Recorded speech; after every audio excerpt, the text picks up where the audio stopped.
नमस्कार, आप देख रहे हैं अवध समाचार पोस्ट न्यूज और मैं हूं आपके साथ ज्योतिका। आइए रुक करते हैं खबर की ओर। नारी शक्ति बंधन सम्मेलन में पहुंचे नगर विकास मंत्री ए.के. शर्मा। नारी शक्ति बंधन सम्मेलन में पहुंचे ए.के. शर्मा नगर विकास मंत्री केंद्र सरकार और प्रदेश सरकार के कामों को जनता के बीच गिनाया। 24 में एक बार फिर भाजपा सरकार, ए.के. शर्मा ऊर्जा मंत्री ने कहा। आजमगढ़ भारतीय जनता पार्टी महिला मोर्चा जिलाध्यक्ष बबीता जसरासिया की अध्यक्षता में रानी की सराय ब्लॉक सभागार में नारी शक्ति बंधन सम्मेलन संपन्न हुआ। इस अवसर पर मुख्य अतिथि के रूप में ऊर्जा और नगर विकास मंत्री उत्तर प्रदेश सरकार ए.के. शर्मा मौजूद रहे। सम्मेलन को संबोधित करते हुए मुख्य अतिथि ऊर्जा और नगर विकास मंत्री ए.के. शर्मा ने कहा कि 3 दशकों से लंबित महिला आरक्षण बिल प्रधानमंत्री नरेंद्र मोदी के नेतृत्व में संसद में नारी शक्ति बंधन अधिनियम के रूप में पारित हो गया है।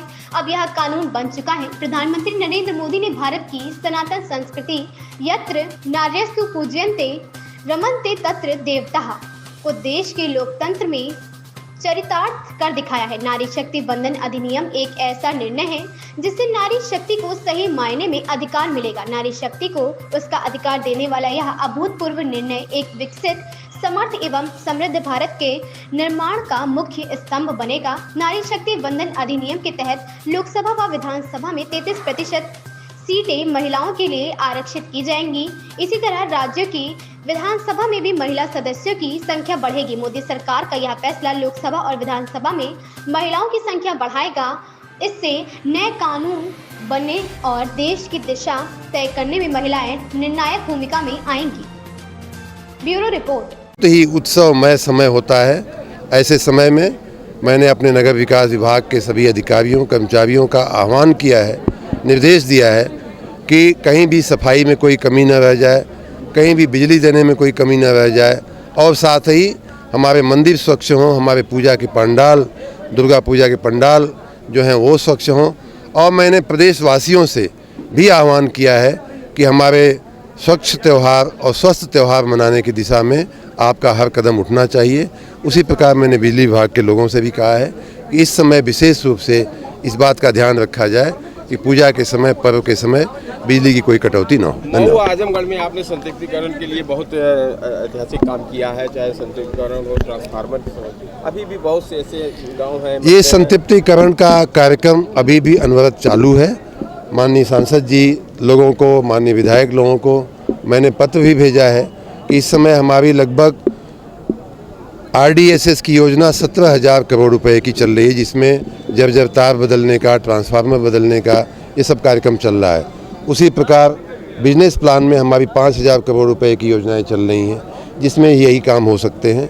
नगरों के लिए हमने अपने नगर विकास विभाग से बिजली विभाग को 1,000 करोड़ रुपया हमने अलग से दिया है।